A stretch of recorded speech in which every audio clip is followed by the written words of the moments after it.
হাজার মাইল দূরের দেশ সৌদি আরব, আর সেই দেশ থেকে বন্ধুর টানে বাংলাদেশে ছুটে এলেন এক সৌদি নাগরিক। শুধু বন্ধুত্বের টানেই হেলিকপ্টারে চড়ে ৭ দিনের সফরে গাজীপুরের কালীগঞ্জে এসেছেন শেখ আব্দুর রহমান মোবারক আল ইয়ামি।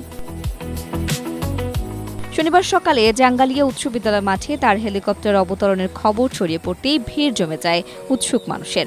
গ্রাম বাংলায় এমন দৃশ্য সচরাচর দেখা যায় না, তাই মুহূর্তেই উৎসবের আমেজ ছড়িয়ে পড়ে পুরো এলাকায়। তবে এই আগমনের মূল আকর্ষণ হেলিকপ্টার নয়, বরং দুই দেশের দুই বন্ধুর আন্তরিক সম্পর্ক। সৌদি আরবে কর্মরত বাংলাদেশি ইসমাইল হোসেনের আমন্ত্রণেই বাংলাদেশ সফরে এসেছেন Sheikh Abdur Rahman. Strawberry super dotted ও ক্লাসিক ভ্যারিয়েন্ট সেনসেশন জাগুক শিহরণ। সফরের অংশ হিসেবে তিনি ঘুরে দেখেন মুক্তারপুর ইউনিয়নের বড়গাঁও, জামালপুর ইউনিয়নের বিভিন্ন এলাকা এবং বাহাদুর শাদী ইউনিয়নের ঈশ্বরপুর গ্রাম। প্রতিটি বাড়িতেই ছিল উৎসব মুখর আয়োজন। ফুলেল শুভেচ্ছা, তোরণ আর আন্তরিক অভ্যর্থনায় অতিথিকে বরণ করে নেন স্থানীয়রা। গ্রাম বাংলার আতিথেয়তায় মুগ্ধ হন এই সৌদি অতিথি। ডাবের পানি, মৌসুমি ফল আর দেশীয় নানা খাবারে আপ্যায়ন করা হয় তাকে। দুপুরের খাবারের টেবিলে ছিল ট্যাংরা, শিং, কই, মলা, পুঁটি ও চিংড়ি মাছ, সঙ্গে দেশি মুরগি, খাসি ও গরুর মাংস। বাংলাদেশের গ্রামীণ রান্নার বৈচিত্র্য যেন একসঙ্গেই তুলে ধরা হয় তার সামনে। শেখ আব্দুর রহমান মোবারক আল ইয়ামি বাংলাদেশে এসে মুগ্ধ হয়েছেন। বলেন, বাংলাদেশ সম্পর্কে যতটা ধারণা ছিল, বাস্তবে এসে দেখেন দেশটি তার চেয়েও অনেক বেশি সুন্দর। এখানকার মানুষ অত্যন্ত আন্তরিক ও অতিথি পরায়ণ। সুযোগ পেলে আবারও আসতে চান তিনি।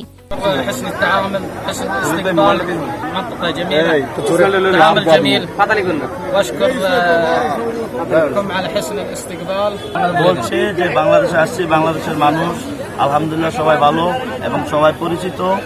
এখানে যারা আছে সবাই পরিচিত। আইসা অনেক ভালো লাগলো, আনন্দ লাগলো।